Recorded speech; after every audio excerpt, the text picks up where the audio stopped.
நாங்கள் இப்போ தான் வந்து இது கிரீமியன் பிரிட்ஜ், இங்கிலீஷில், ரஷ்யனில் வந்து கிரீம்ஸ்கி மோஸ்ட், தமிழில் கிரீமிய பாலம்.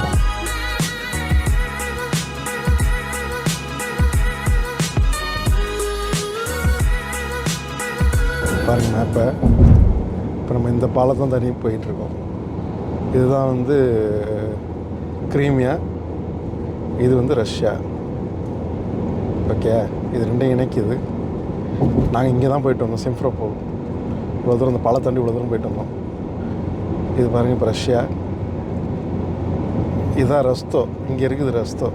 இங்கே இருக்குது ரஸ்தோ. இங்கே இருக்குது ரஸ்தோ.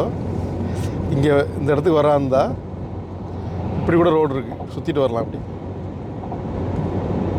ஆனால் இப்படி போகிறது தான் இன்ட்ரெஸ்ட்டாக இருக்கும். இப்படி போகிறது, இப்படி ஒரு ரோட் இருக்குது, வரலாம். ஆனால் நாங்கள் வந்து இதுக்கு போகிறோம், நால்ச்சிக்கு போகிறோம். மறுபடியும் ரஸ்தோவில் அங்கே இருந்தோம். ரஸ்தோ இங்கே இருக்குது, நால்ச்சிக்கு இங்கே இருக்குது. பார்த்துக்குங்க, நாங்கள் இப்படி வந்து இப்படி வரணும். நெக்ஸ்ட் டைம் வரும்போது கிரீமியா போயிட்டு ரஸ்தோ போயிட்டு அப்புறம் டேராக வரலாம். இது 940 கிலோமீட்டர்ஸ். இது 12 மணி போகணும். ஆமாம், அதாவது டிஃப்ரென்ஸ்க்காக எக்ஸாம்பிள்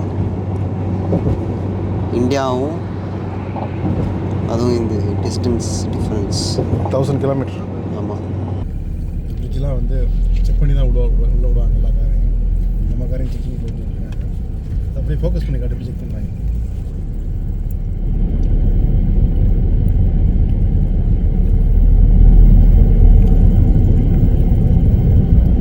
இப்படி திறக்கிறாங்க, எல்லாத்தையும் செக் பண்ணுறாங்க.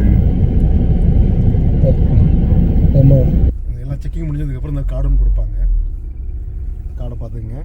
இந்த கார்டு கொடுத்ததுக்கப்புறம் இதெல்லாம் செக்கிங்லாம் சக்ஸஸ்ஃபுல்லாக முடிஞ்சு அப்படின்னு அர்த்தம். இதை கொடுத்துட்டு வெளில விட்டுருவாங்க. இது எக்ஸிட் பாஸ்.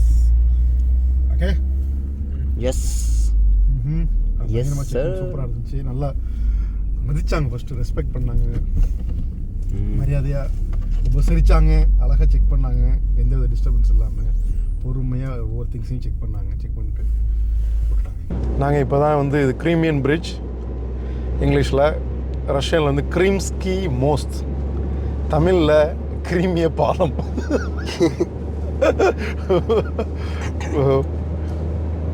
இது வந்து ஹிஸ்டாரிக்கல் பிளேஸ். ஏன்னா இதை வச்சு தான் வாரே நடந்துகிட்டு இருக்கு சொல்லப்போனால். சரிங்களா? ஸோ இந்த வாரம் தான் ஸ்டார்ட்டு. இப்போ பாருங்கள், இப்போ இஸ்ரேல் பாலஸ்தீனில் நிற்கிது இந்த வாரம். இங்கே பாருங்கள் எவ்வளோ அழகாக இருக்குது இந்த பிரிட்ஜ். இங்கே பாரு, பிரம்மாண்டமாக கட்டியிருக்கிறாங்க.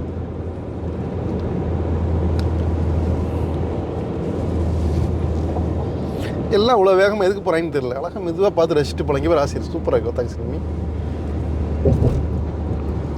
பாருங்கள், ஒரு இது வந்து இதுக்கு, ஒரு இது ட்ரெயினுக்கு. தூரமாக பார்க்கும்போது ரெண்டு அந்த வளைவு அழகாக, அந்த ஆர்க்கு சூப்பராக தெரியுது. அழகாக இருக்கு.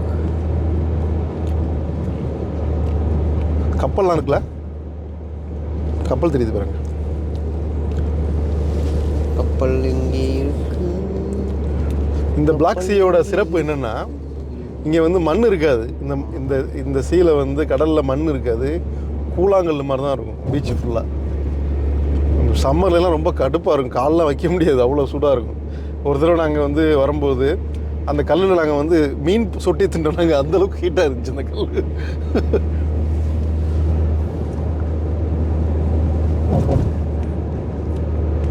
அவ்வளோ அழகாக கட்டியிருக்காங்க பாருங்கள். பாய் இங்கே நிற்க வச்சு ஃபோட்டோ எடுத்துலாமா நினைக்கிறேன். இங்கெல்லாம் ஸ்பீக்கர்லாம் இந்த மாதிரி நிற்கிது பாருங்களேன்.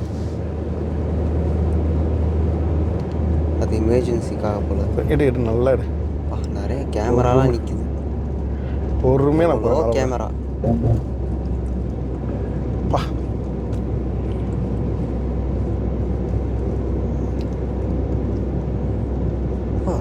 எவ்வளோ கேமரா. தூரம் கூட எவ்வளோ சீ இருக்கு பாருங்க. பாருங்க, இது பெரிய பிரிட்ஜு, சுற்றி போகுது பாரு. சரி, அழகாக தெரியுது. ஆமாம், நைட்டு தெரியல நேற்று.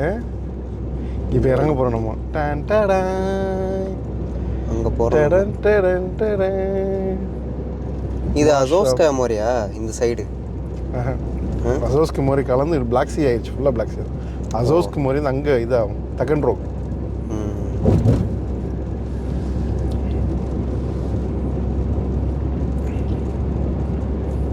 மாஷா அல்லாஹ். ரொம்ப நாள் கனவு நினைவாகி விட்டது. பாகிர் வந்ததுக்கப்புறம் தான் நினைவாகுது. அல்ஹம்துலில்லாஹ். பாகிரே எப்படி இருக்கு நீ தான் சொல்லணும். ஒவ்வொரு தூண் எவ்வளோ பெருசாக இருக்காங்க. பாமன் பாலம் சின்ன பாலம். இது எத்தனை கிலோமீட்டர்? இது ஒரு கடல் தான். ஒரு கடலில் கட்டுறது. அங்கேயும் ஒரு கடல் தான், இங்கே 2 கடல் சேர்ந்துச்சு. ஹலோ.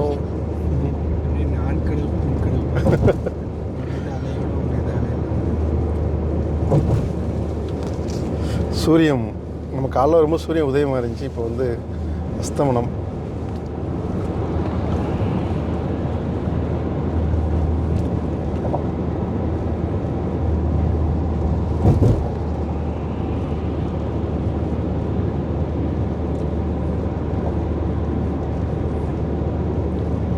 எந்த இடத்துல பாம்பு போட்டாங்க உக்ரைன்காரங்க தெரியவே இல்லை, அடையாளமே தெரியல. அதெல்லாம் சரி பண்ணிட்டாங்க. இந்த இடம் தான் பார்த்துக்குங்க. இந்த இடத்துல தான் உக்ரைன் வந்து ட்ரோன் அட்டாக் பண்ணாங்க. ட்ரோன் அட்டாக்கில் வந்து இங்கே ட்ரெயினில் வந்து கண்டெய்னரில் வந்து பார்த்திங்கன்னா ஒரு பெரிய பெட்ரோல் ஏற்றிட்டு வந்த ஒரு கண்டெய்னரை ட்ரோன் அட்டாக் பண்ணி வெடிச்சிருச்சு. இந்த இடம் தான், இந்த ஏரியா தான் அது. பாருங்கள், எந்த வடுவும் இல்லாமல் அழகாக செஞ்சு முடிச்சிட்டாங்க. திரும்ப வேலை செஞ்சிட்டாங்க. ஸோ ஆக்சுவலி பார்த்திங்கன்னா இந்த பாலத்தோட சிறப்பு இது தான். இதே மற்ற பாலமாக இருந்துச்சு அப்படின்னா ஒரு இடத்துல அட்டாக் அடிச்சுன்னா பாலம் ஃபுல்லாக விழுந்துடும் கீழே.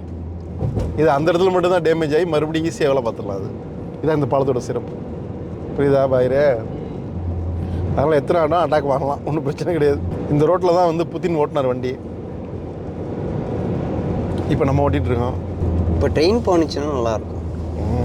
இப்படி எடுத்தால் நல்லாயிருக்கும். கொஞ்சம் முன்னாடி போணுச்சு.